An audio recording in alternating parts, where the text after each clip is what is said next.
Everyone applies the same way to JP Morgan, Goldman, Morgan Stanley. I'm sure you know how competitive these big bank internship spots are getting these days, with Goldman Sachs having an acceptance rate for 2025 summer interns at less than 1%. In fact, for the program that I landed at JP Morgan Advisors, there were over 2,000 applications for the exact role, and they only took 20. Again, less than a 1% acceptance rate. And that's why most students get rejected. Here's what's actually happening behind the scenes. By the way, if you want to see exactly how I structure resumes that actually get looks from big banks, you can grab my free resume template in the description below. Most students think that big banks start recruiting in junior year. I did too. I cold applied to JP Morgan Wealth Management in the fall of my junior year, and yeah, I did get the role, but honestly, a lot of that was luck because most of the seats were gone before I even hit submit. If you're relying on timing and a resume alone, you're already behind. I remember thinking I'd crack the code, polish the resume, submit my applications junior year, and boom, interviews would roll in. Wrong. What I didn't realize is that there's an entire hidden system at play. The target school kids, they already had sophomore year internships, pipelines, and recruiters in their corner. By the time I applied, I was late to the table. Once I finally understood how recruiting really worked, my strategy had to completely change. First, let's talk about hidden timelines. Recruiting starts before you even know the kitchen is open. This is the first thing that trips students up because they wait until junior year to get serious about recruiting. But by then, banks already locked in a huge chunk of their incoming class. And I learned this the hard way. I was sending out applications in my junior year while my competition had already done sophomore internships and built connections. Here's the reality.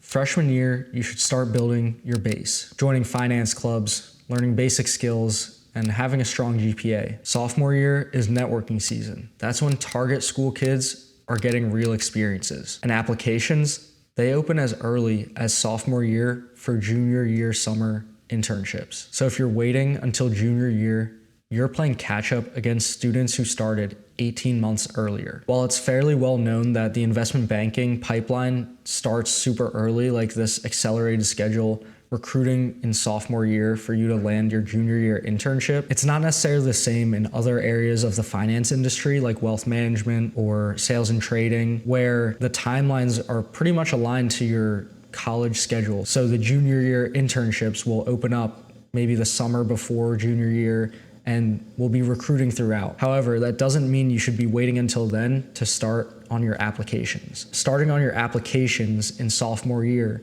means making connections with people in the industries, even if the applications aren't open until junior year. Starting to get connected with and developing trust with people who are actually in the industry will serve you even if you do it 1 year, 18 months, or 6 months in advance of the applications actually opening. The next thing to mention is referrals versus blind applications. Sending a blind app is like sending a dish to the judges with no seasoning.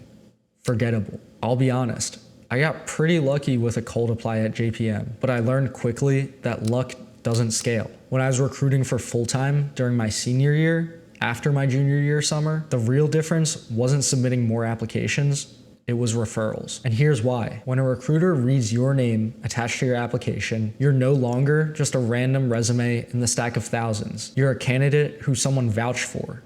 That changes everything. Referrals, alumni intros, warm networking, that's the seasoning that makes your dish stand out. So finally, what do recruiters actually look for? They're not just checking your ingredients, they're judging the flavor of the whole dish. Every applicant has decent grades, finance clubs, maybe even an internship. So what makes you really stand out? For me, it was crystal clear clarity in my personal brand. I wasn't going to be the private equity or investment banking kid. My brand was built around interpersonal strengths and technical skills in finance. That made me a fit for wealth management, consulting, and sales, the roles that I was applying to and actually wanted. Recruiters want 3 things. Clarity, that your experience lines up with the role you're applying to. And that doesn't necessarily mean that you have to have 20 finance internships in order to be qualified. It's that you can articulate your story in a way that makes sense as to why you're applying to that role. The next is a personal brand,